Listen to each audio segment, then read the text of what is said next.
近期，美国在对华贸易政策上连续被世贸组织裁定违规，但美方不甘心，27号就4项裁决提起上诉，并抹黑世贸组织和中国。中美双方就此在世贸组织争端解决机构会议上激烈交锋，中方强烈批评美国是单边主义霸凌行径实施者。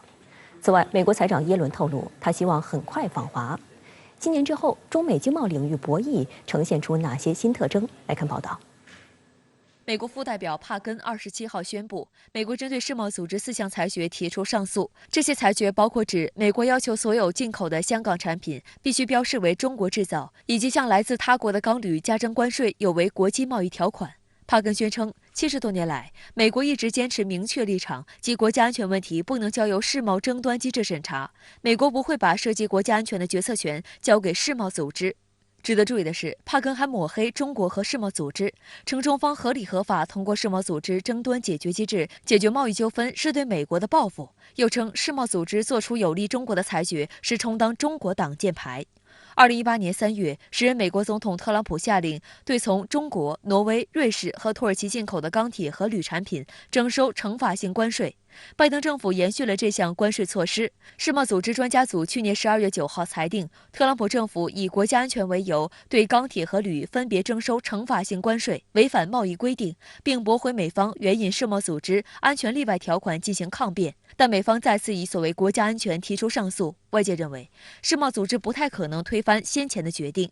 2020年，美国单方面宣布取消香港独立关税区地位。实际上，中国商务部当时就指出，香港的独立关税区地位是世贸组织赋予并写入相关文件的，美方无权撤销。世贸组织在近期的裁决中也驳回了美方宣称撤销香港独立关税区地位的决定。所以美方义正言辞地扣上国家安全的名义，实际上是在偷换概念，这跟国家安全半毛钱的关系也没有。你是先对别人实施惩罚性关税，别人在 WTO 告你，然后人家胜诉了，你还不服输，还要说人家是错的，所以这个实际上就像两个人打架打起来，你先动手，但是呢，恶人先告状。27号，在世贸组织争端解决机构的会议上，中美代表激烈交锋。对于美方言行，中国常驻世贸组织代表李成钢强烈批评美国是单边主义霸凌行径实施者、多边贸易体制的破坏者和全球产业链供应链扰乱者。值得注意的是，美方副代表帕根27号在接受路透社采访时，试图淡化中国代表在世贸组织会议上对美方的批评，并强调我们在继续跟中国沟通。路透社认为，这是中美2个贸易对手之间的最新较量。通常，世贸组织上诉机构有3个月时间来裁定成员提出的上诉，但因特朗普任内阻止任命该机构的新法官，并要求世贸组织进行重大改革。这个被称为世界贸易最高法院的机构，自2019年底以来一直处于停摆状态。但外界注意到，美方副代表帕根在这次提出上诉时表示，美国的目标是在2024年之前让争端仲裁机制全面运作。中方代表李成钢则回应称，中国原本希望美国表现出应有的克制，不要把每一份不利于美国的裁决都上诉到美国制造的空壳机构。中国世贸组织研究会副会长霍建国表示，中国常驻世贸组织代表李成钢对美国的形容客观和准确地概括了近年来美国所实施的一系列破坏国际贸易体系的行径。比如，美国泛化国家安全概念，多次将中国企业拉入实体清单，进行贸易禁运，实施单边霸凌打压，都是对全球产业链供应链的扰乱和破坏，为全球经济的恢复与发展带来明确的负面影响。实际上我们能看到，你没有诚意跟我谈，你只是不断的在给我施压，但是没有任何回应我的诉求。对于中美关系而言，本来布林肯国务卿要过来，实际上中美是有一定的回旋余地和谈判的空间，但是在这个关键节点上，在已有的关税惩罚这一块没有做任何的回应，反而在指责我们。事实上，自去年11月中美元首巴厘岛会晤以来，双方多个工作团队展开了多方面的交流，两国经贸关系也已经出现了回暖迹象。18号，国务院副总理、中美全面经济对话中方牵头人刘鹤与美财政部长耶伦在瑞士苏黎世的会谈受到多方关注。两人都表示，这是一场坦率、有建设性的会议，并同意加强双方在宏观经济和金融问题层面上的沟通。美国财政部会后表示，这对全球经济的运作非常重要，并称耶伦正期待着前往中国，同时欢迎中方同事也在不久的将来访问美国。有知情人士向路透社表示，将有一批美国财政部官员先行前往中国，为后续的高层会面铺路。而耶伦出访的确切日期有望在该访问团行程之后公布。澳大利亚东亚论坛网近日评论称，2022年虽然过去，但毫无疑问，拜登政府同上届美国政府一样致力于破坏基于规则的国际贸易体系，且正在世界范围内引发越来越多的反弹。无论是限制中国的芯片和科学法案，还是通胀削减法案，都是美国经济政策的重大逆转，这很可能让他在未来数年的国际经济博弈中出局。美国前财长保尔森26号在外交杂志撰文称，以美国自身利益为代价惩罚中国的政治风向正在美国酝酿，这让美国企业处于巨大的竞争劣势，美国消费者也为此付出代价。社交媒体也是美方持续推动对华打压，让消费者利益受损的典型领域。美国众议院外交事务委员会共和党领袖迈考尔27号证实，该委员会计划在下月就禁止全美使用 TikTok 的相关法案进行表决。迈考尔表示，该委员会正在制定一项新法案，结合了几项禁止 TikTok 的提案，并将通过禁令解决任何宪法问题。该法案如获得批准，将提交众议院审议。有美媒分析称，迈考尔的这番言论是至今美国国会今年可能立法禁止 TikTok 的最明显迹象。在迈考尔做出上述表态之际，美国众议院和参议院也都采取了一些措施。TikTok 公司发言人布鲁克·奥伯维特称，全面禁止该应用是针对国家安全的零散方案，也是对数据安全、隐私和在线危害等广泛行业问题的零敲碎打。他强调，希望议员们将精力集中在全面解决这些问题上，而不是假装禁止一项服务就能解决他们所关心的任何问题，或让美国人更安全。TikTok 在美国有超过1亿用户。2020年，时任特朗普政府曾试图阻止新用户下载 TikTok， 也要通过各种办法让这个应用无法在美国使用。但这些措施后来都在法庭诉讼中被挡下。去年12月，拜登签署了一项法案，其中包括禁止联邦雇员在政府拥有的设备上使用或下载 TikTok。美国超过25个州也禁止在国有设备上使用 TikTok。不过，有分析认为 ，TikTok 广受美国年轻人欢迎，禁用 TikTok 将得罪年轻选民，因此禁令提案在国会中可能会面对很大阻力。民主党一些议员也暂未出面支持禁止 TikTok， 而是在等拜登政府发出信号，而共和党方面同样谨慎。众议长麦卡锡和参院多数党领袖舒默至今也不愿表明是否会动议对 TikTok 禁令进行表决。美国的高科技企业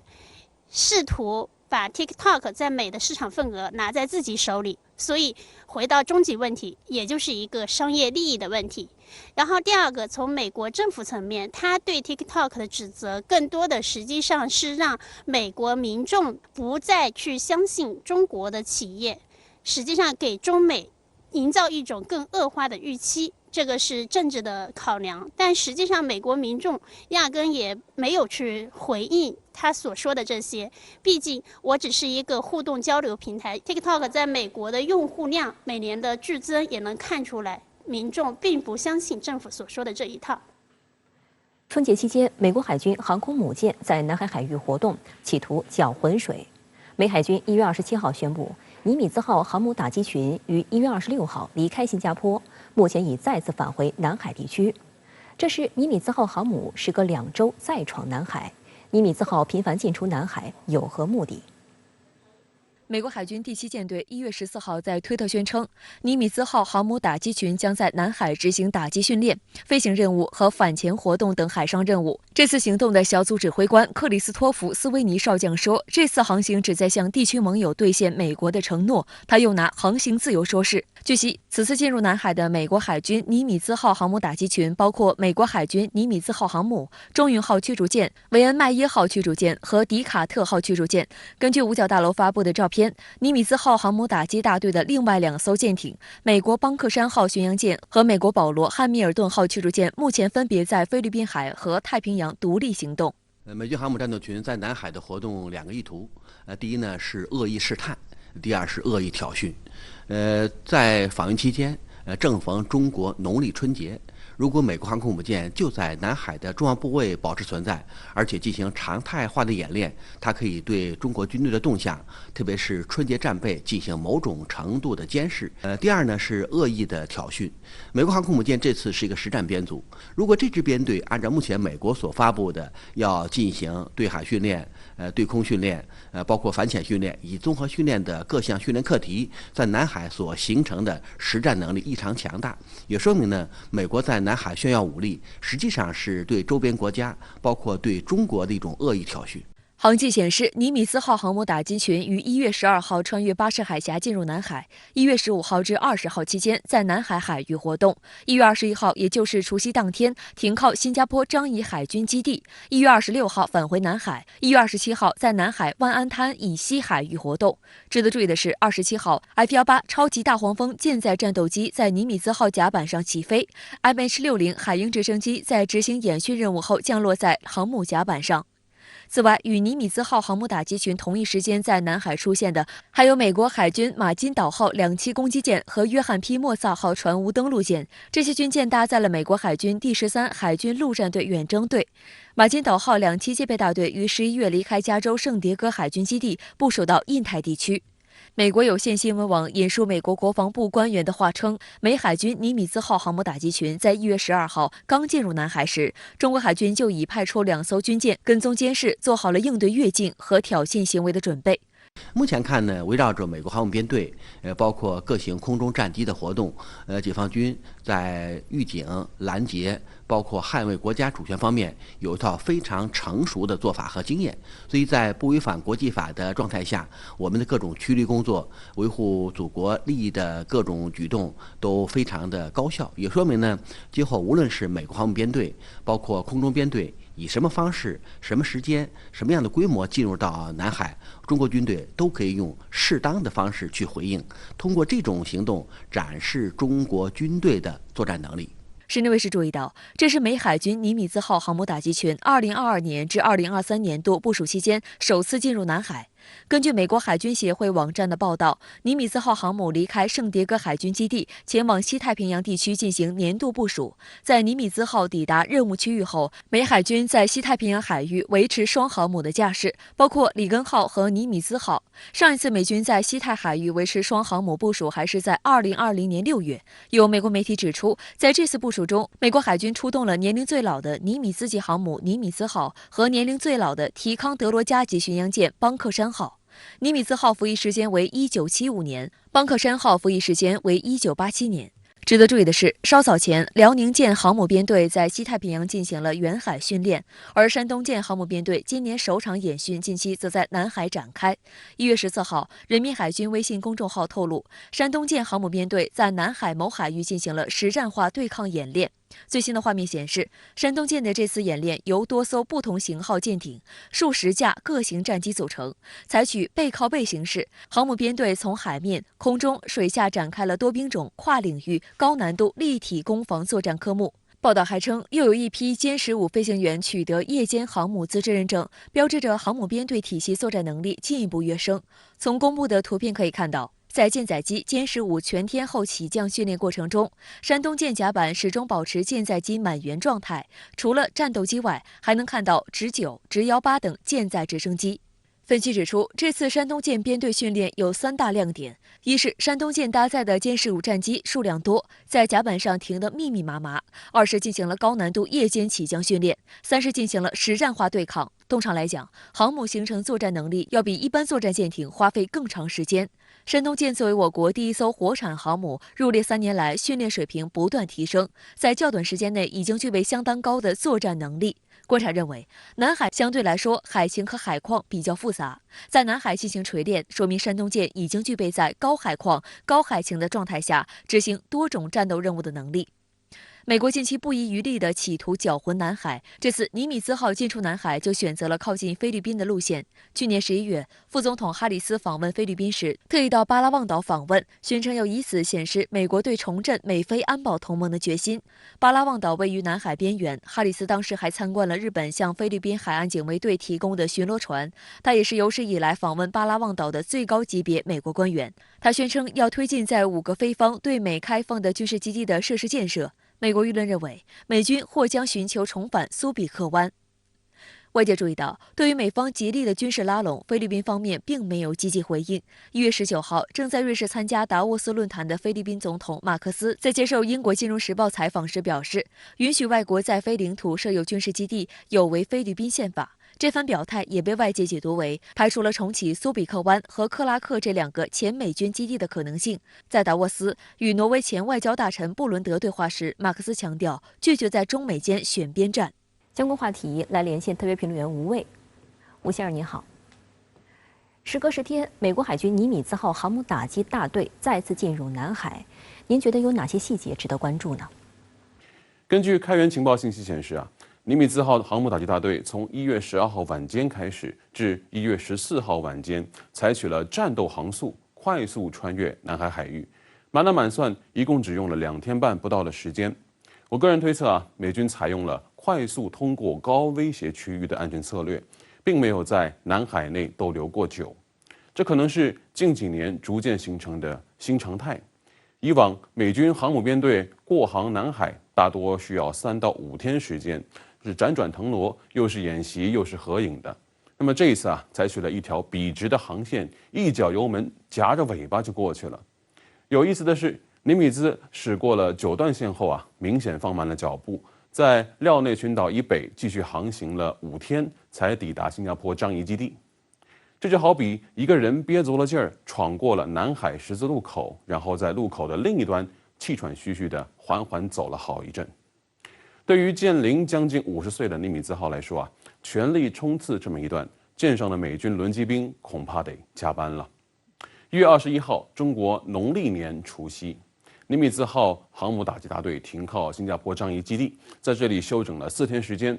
用美军的说法就是所谓春节这段时间就像是过圣诞节解放军海军的作战部署不会那么密集。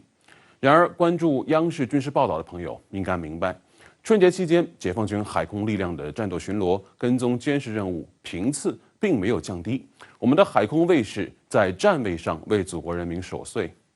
在我们看来越是节假日，越要紧绷战备这根弦。节日期间，空中情况数量往往会大幅上升，这就意味着跟踪、监视、警戒、巡逻的任务会更重，战斗起飞会更频繁。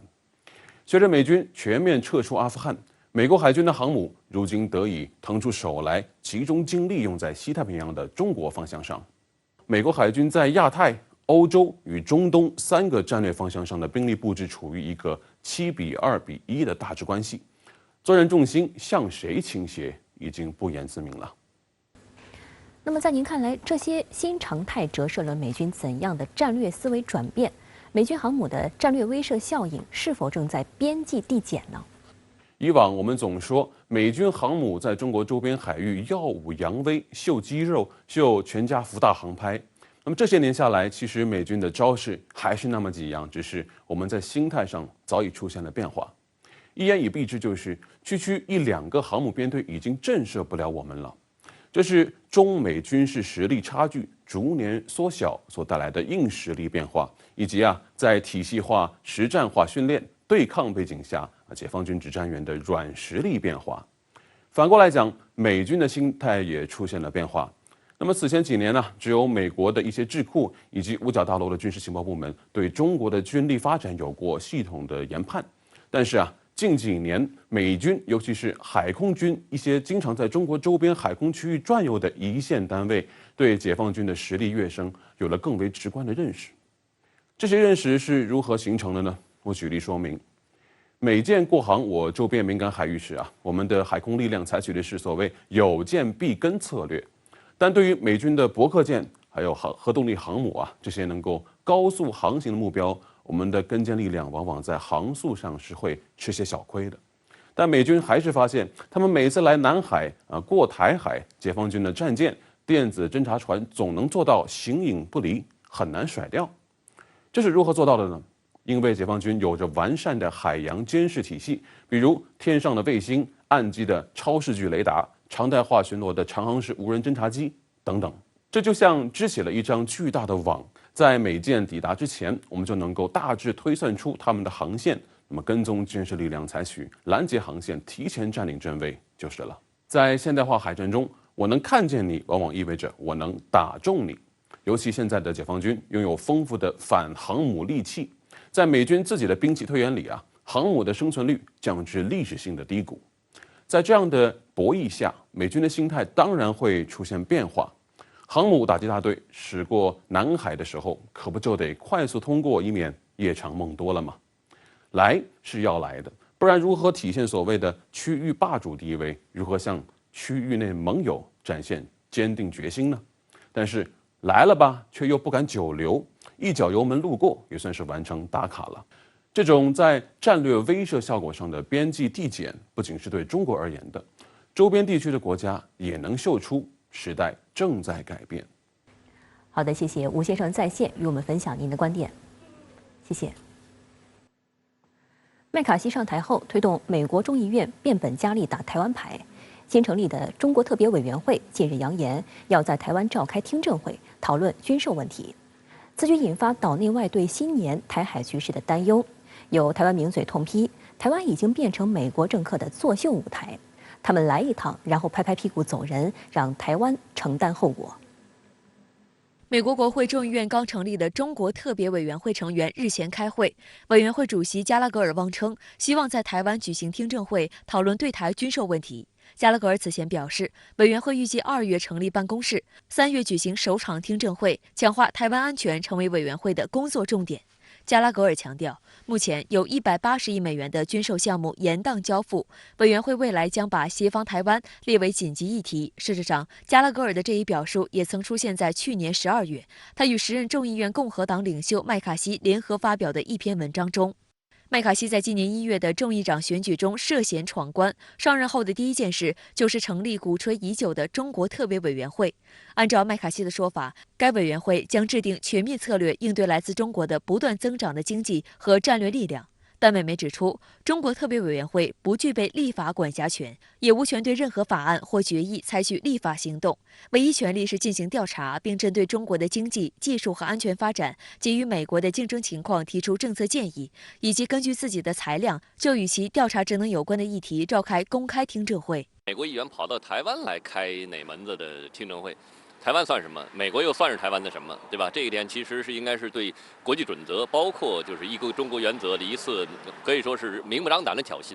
但是我们应该说，按常理而言，国会应该不敢这么干，当然也不应该这么做。但是我们话又说回来，现在美国国会内部充斥着一批极端不负责任、极端非理性的反华鹰派议员。在美国现在国会反华这种大氛围之下，也不排除有一些议员未来会借这个议题会进行炒作，甚至进行这种冒险。但是那样一来，势必会对中美关系以及两岸关系造成巨大的冲击。针对美国众议院中国特别委员会扬言到台湾举行听证会，有台湾涉外官员称不曾听说，尚待了解。而外界也注意到，换届后的美国众议院正加大打台湾牌的力度。美国众议院外交委员会共和党人日前发出推文称，新上任的外交委员会主席麦考尔与台北驻美代表萧美琴日前举行了非常好的会谈。加上中国特别委员会野心勃勃的种种行动，连部分美国议员都表达了担忧之情。美国众议员孟昭文日前表示，这恐怕加剧仇华心理，对亚裔不利。同时，两岸关系目前的紧绷状态也让华盛顿智库达成一个新的共识，就是认为台海若有战事，美国将付出很大代价。岛内舆论也认为，美国议员扬言到台湾开听证会，对台湾极不尊重，也会把台海局势推向险境。台湾《中国时报》的评论称，台湾人都深知两岸军力悬殊之大，不是台湾花多少军费、买多少精良先进的美国武器就能赶得上的，因此唯有避战才是王道。但蔡英文当局却反其道而行之，不仅邀请多批美国国会议员窜台，制造美国会出兵协防台湾的假象，还不顾各方劝阻，力邀佩洛西窜台，结果引起大陆锁岛军演，从此失去了缓冲带。文章认为，美国国会议员来台开听证会，对台湾极不尊重。而台当局对于这些挑动台海紧张情势的动作，台面上都不表态，但台面下不管是被动的无奈，甚或主动配合，一味亲美抗陆的蔡政府，都是把台湾推向了险境。除了美国议员猛打台湾牌捞政治资本，美军高级将领也在不断渲染台海紧张局势。美国空军机动后勤司令部司令米尼汉上将日前签发给司令部所有空中联队指挥官和其他空中作战指挥官一份备忘录，宣称美国将在2025年与中国开战，并告诉他们做好准备。米尼汉在备忘录中说：“希望我是错的，但直觉告诉我，2025年将发生战斗。”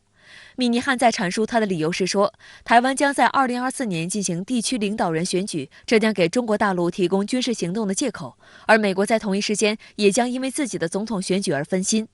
米尼汉2021年被任命为美国空军机动后勤司令部司令，该司令部负责运输、加油及其他职责，拥有近5万名军人和近500架飞机。对于米尼汉签发的这份备忘录，美国《华盛顿邮报》形容其措辞夸张且不寻常。有匿名美国国防官员说，米尼汉的言论不代表美国国防部对中国的看法。另据美国军事网站动力网的分析，虽然这是一份内部文件，但很有可能是希望借此对空军机动后勤司令部和其他地方的各种预算与政策事务产生更大影响。更令岛内舆论气愤的是，民进党当局为了以美谋独，不断把纳税人的钱拿去买美国武器，但截至目前，高达180多亿美元的军售项目根本没能交付。有美媒披露，自俄乌冲突爆发以来，美国为拱火局势，向乌克兰提供了大量的军事援助，导致了美国国防工业的巨大压力。无奈之下，美国只能拆东墙补西墙，挪用对台军售武器支援乌克兰。据称，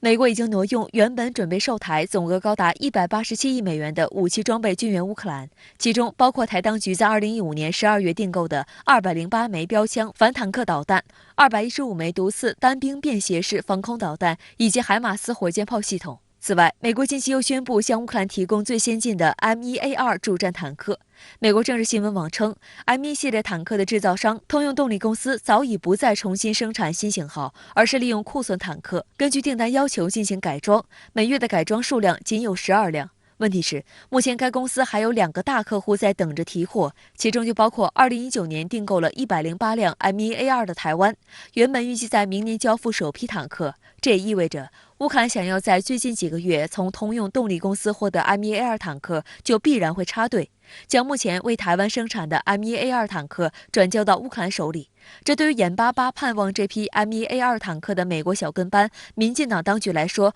不仅目前订单被抢，未来也可能面临更多插队情况。对台军售始终是牢牢掌握在美国手中，来控制台湾的一张牌或者是一个工具。台湾当局是没有任何的这种影响力或者是智慧的这种能力的，完全是围着美国的随美国的这种意志而动。美国说停就停，说挪用就挪用，说不卖就不卖。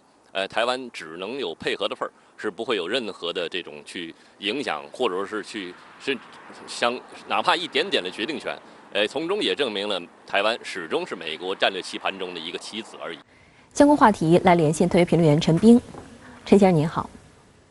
台北驻美代表肖美琴窜访美国众议院，宣称要强化台美伙伴关系，您怎么看？有美国众议员还宣称要在台湾举行听证会，他们的目的何在呢？主持人好，我们呢先看台北驻美代表肖美琴窜访美国众议院，去见外交委员会主席迈克尔。他呢去众议院，虽然名义上呢是要和美国继续对中国展示强硬的立场，要强化所谓的台美至关重要的伙伴关系，但恐怕呢是去向美国方通报台新政当局这个人事变动的情况，也就是这个陈建仁呢取代苏贞昌以后，新的行政班子都由哪些人组成，担任什么职务，求得美国的同意。根据台湾媒体的揭露，说蔡英文呢最近更换安全团队、情报头子，都需要得到美国同意。这个台湾呢被美国殖民化了，大概这个肖美琴就是去向美国国会去解释人事变动的情况。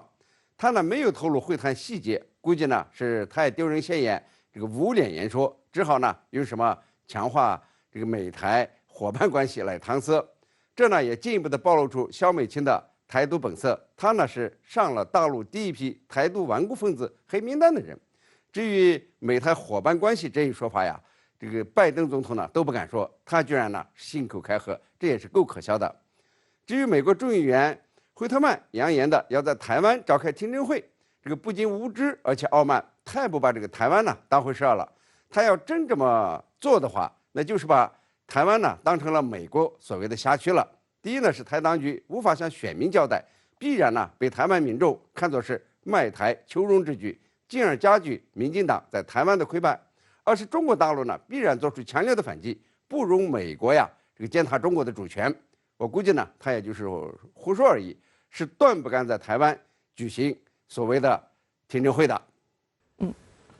美国空军司令预言中美可能因台海问题最早在2025年发生冲突，您怎么看他的说法？美国空军司令米利汉的说法呀，在国际媒体呢传播得很广。其实呢，把美国好战好斗的劣根性暴露无遗。美国军方和与之关联的智库经常呢编出一些耸人听闻的说辞，妖言惑众，加剧台海紧张，非要制造出现冲突，哪怕是娱乐噪音。其目的呢，或许是为了美国空军啊争取到利益，多要点钱。因为美军各军兵种、各战区之间呢存在资源竞争，这个渲染危险呢是争取资金军备倾斜的惯用手段。前不久呢，美国战略与国际研究中心用兵棋推演来加剧台海紧张，制造这个台湾呢遇到武统会快速失败的舆论。那么真正的目的呢，是为日本、英国等盟友啊这个干预台海事务找借口。那么再往前推呢，美国印太司令戴维森在一次听证会上预言，中美兵友一战可能是2027年。美国的安全学者呢，把这种说法包装为戴维森窗口，这个鼓噪所谓的中国威胁论。之后呢，是美国海军上将基尔代的这个添油加醋，说什么戴维森窗口呢可能会提前到2022年和2023年之间。那么说到底啊，这个美国军方高官呢都是在胡诌，都是在散播威胁论，借此呢来争取自身利益。美国军事网站动力网就说呀，这空军司令的危言耸听呢，更多的是对美军各种预算和政策事务产生影响。这就清楚了，为什么呢？他们总是以弱势出现，说自己这也不行，那也不够，就是为了多向五角大楼这个和美国国会呢要钱。好的，谢谢陈先生在线与我们分享您的观点，谢谢。继西方国家承诺向乌克兰提供321辆主战坦克后，意大利和法国28号同意向乌提供 SAMBT 防空系统。俄方谴责西方国家这样做会把冲突推向新高度，而乌克兰也提出希望北约提供 F-16等战机。为应对乌军火力升级，俄方计划在前线部署战斗版马克机器人以及最新式铠甲 SM 防空系统。这两款装备的实战情况如何？能应对美西方的持续军援吗？来看分析。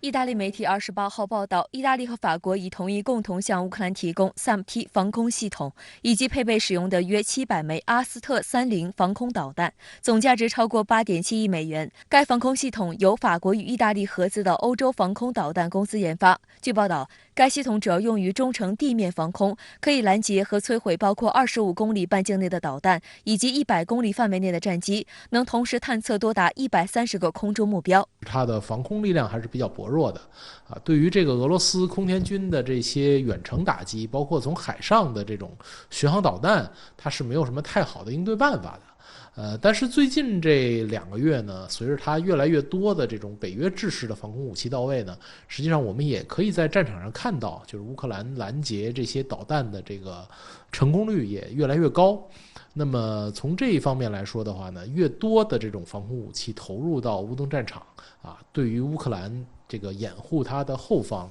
尤其对一些民用设施的保护，是能起到正面的作用的。过去一周，西方国家逐渐突破此前对乌军援红线。在美国和德国政府分别宣布向乌克兰提供主战坦克后，加拿大26号也宣布加入这一行列。乌克兰驻法大使奥梅利琴科27号透露，截至目前，西方国家共承诺向乌提供321辆重型坦克。奥梅利琴科以坦克的重组、交付和训练时间将长达数月为由，要求各国尽快交货，否则乌方将失去对抗俄军的有力武器。有西方媒体指出，目前北约等国已经形成一个对乌提供军援的坦克联盟。虽然乌克兰进行了2次的大规模的反攻，但是它都是这种击溃战，很少能进行这种快速的攻坚战啊。这就是因为它缺乏这个重型武器，尤其是坦克呀、步兵战车呀这些装甲突击力量造成的。所以说呢，这个如果说比较先进的这种坦克能够大规模的到位，那实际上对于乌克兰的攻击能力的提升呢，是立竿见影的效果。事实上，去年乌方曾向美国列出一个军援清单，目前清单上靠前的反导、火箭炮以及坦克等均已到位，而列在清单末尾的战机则仍无进展。不过，随着坦克即将到位，乌方呼吁西方提供战斗机。What is the game changer now? This is the jet fighter,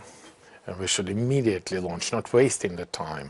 乌克兰表示，下一步希望获得不仅仅是 F-16第3代或3代半的战机，还有最新型的第4代战机。美国有线电视新闻网称，尽管乌方的要求不可思议，但鉴于德国、美国、英国、波兰等向乌克兰提供主战坦克的决定，比几个月前许多人认为的步骤更快，军援战斗机并非不可能。值得注意的是，北约军事委员会主席罗伯·鲍尔表示，北约已做好与俄罗斯直接对抗的准备。他指出，重整军备是北约的优先事项，并认为北约国家的工业生产应重新转向军事领域。荷兰外交大臣上周也表示，当涉及荷兰可以提供给乌克兰的东西时，没有禁忌。波兰政府同样表示支持北约向乌克兰提供战斗机。美国有线电视新闻网指出，西方国家表现出团结，并希望阻止俄罗斯新一轮攻势，已经抛开了更先进的武器援助有可能激怒俄罗斯的担忧。俄方已经表示，是北约提供致命性重型装备为参战。23号，俄罗斯前总统梅德韦杰夫警告称，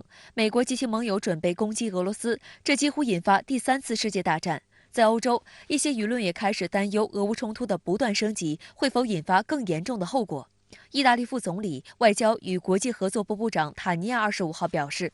欧盟没有真正的外交和国防政策，总是跟在美国人后面，并最终为美国的利益服务。法新社称，乌克兰要求西方盟友提供更多武器的声音在法国左派中受到冷遇，他们担心拥有核武器的俄罗斯受到刺激而出现战争升级。德国向乌克兰提供豹式主战坦克，同时还允许波兰等国也提供该坦克。这样的决定是历史性错误，这是在美国的压力下做出的决定。德国被送上了俄乌冲突的前线。针对北约提供的主战坦克等重型装备即将到位，俄方也推出各种应对西方坦克的措施。俄罗斯航天局前局长德米特里·罗格金26号表示，下个月将在对乌特别军事行动区投入使用战斗版马克机器人。这款机器人重约3吨，拥有俄罗斯最先进的自主运动技能，能匹配各式武器系统，自主执行战斗任务，并能在15公里外锁定目标。按照罗格金的说法，在马克机器人的控制系统中，有一个可视区和红外区的目标影像电子记录，可自动识别敌人装备。他强调，西方一旦向乌军提供艾布拉姆斯和豹式坦克，马克机器人将获得相应的电子图像，进行自动识别，并使用反坦克导弹进行打击。俄罗斯高级研究基金会负责机器人研发项目的奥列格·马尔蒂亚诺夫补充说，目前已经教会马克机器人使用机枪，速度比人快很多。不过，战斗版马克机器人的缺点也很明显，系统相对较小且脆弱，自我防护能力也较弱。此外，俄军计划在俄乌冲突前线补充部署最新式铠甲 SM 防空系统，受到外界关注。铠甲 SM 防空系统是俄罗斯高精度系统公司研制的新一代导弹与火炮相结合的近程防空武器系统，可以同时发现并跟踪多批次空中目标，拦截各种制导弹药以及中小型无人机，甚至具备一定的拦截末端弹道导弹的能力。去年11月，特朗普宣布第3次参选美国总统。28号，他又宣布正式开启竞选造势活动，并访问最早举行提名初选的2个州。一些美国舆论怀疑特朗普是否诚心参选，共和党内一些人也认为特朗普大势已去。特朗普则回应表示，他比以往任何时候都更愤怒、更坚定。有观察指出，特朗普并未政治死亡，影响力仍不容小觑。I'm more angry now, and I'm more committed now than I ever was. Because当地时间28号，特朗普在新罕布什尔州和南卡罗来纳州正式启动2024年总统选举竞选活动。他将矛头对准美国总统拜登及其儿子亨特、美国外交政策和非法移民等问题。through weakness and incompetence, Joe Biden has brought us to the brink of World War III.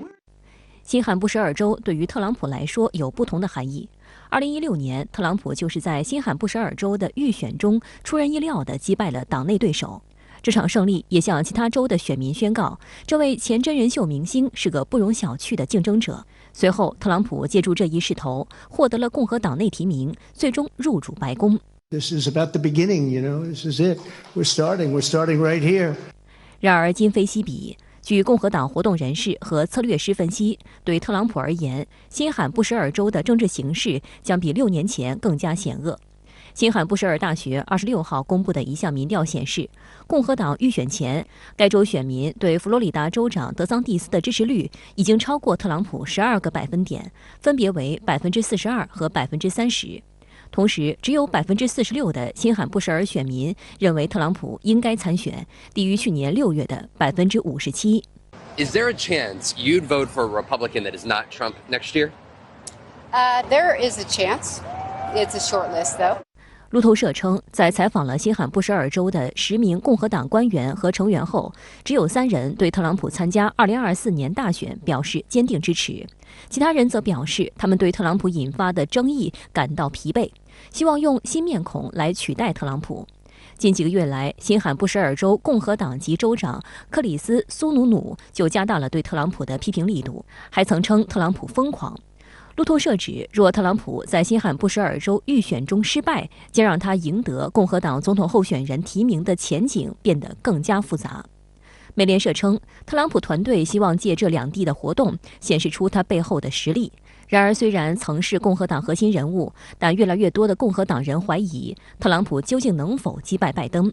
目前，特朗普是共和党内唯一表态参选的人，但德桑蒂斯以及曾担任特朗普副手的彭斯等人都是他在党内的潜在竞争者。有分析人士表示，由于可能参选的人很多，不少共和党人都拖延时间，不公开支持特朗普。Can I be that leader? Yes, I think I can be that leader. 尽管对手们虎视眈眈，不过台湾政治大学外交系副教授黄奎博认为，特朗普的影响力仍不容小觑。首场竞选活动，特朗普是要让共和党看到，目前具有全美镁光灯聚焦能力、有足够金主支持、有竞选团队组成能力的人只有他。或许你可以讲是耀武扬威，也就是说，反正我就把我的能量释放出来，让你看到，现在共和党最有实力的还是我川普本人。黄奎博还提到，特朗普最近所释放的言论其实有所收敛，目的是想要塑造一个不一样的候选人形象。特朗普自己也意识到了，美国民众患上了特朗普疲劳症，他需要摆脱过去极端夸夸其谈和24小时不间断地攻击别人的形象。他知道他现在只靠共和党的最极端或者是最保守的那一块呢，不足以成事，所以他必须要争取更多向中间靠拢的一些不管是共和党的选民或者是一般选民的支持，也因此他现在的这些言论的收敛我们现在看得出来。在美国民众逐渐对军援乌克兰失去兴趣之际，外界注意到特朗普最近就俄乌冲突的表态正迎合民意。特朗普说，如果他是白宫的主人，可在24小时内通过谈判和平解决俄乌冲突，还称西方国家将现代坦克送往基辅，可能会导致俄乌冲突升级到核级别。My personality kept us out of war, and I told you before, would have never happened with Russia, would have never gone in, Putin would have never ever gone in. And even now, I could solve that in 24 hours. It's so horrible what happened. Those cities are demolished now. The people, I'll bet you have millions. It could be millions of people. 此外，美国爱默生学院日前的一项调查显示，有44%的登记选民受访者表示会在2024年大选中投票给特朗普，41%的人会支持拜登。与爱默生学院去年11月22号的民意调查相比，特朗普和拜登基本上交换了位置。外界还注意到，由于特朗普的人气上升，推特和脸书等社交媒体近日也纷纷解除了对他的账户长达2年的封锁。分析指出，特朗普第3次参选有诸多不利因素，其中最大的障碍在于他面临多项法律诉讼，包括私藏机密文件案。但近日拜登也被爆出文件门，因此特朗普的压力有所减轻。但由于特朗普私藏的文件比拜登多得多，因此他面临的法律风险仍非常高。此外，虽然特朗普多次向公众展示他良好的健康状况，但届时他也将满78岁，与拜登入主白宫时的年龄相同。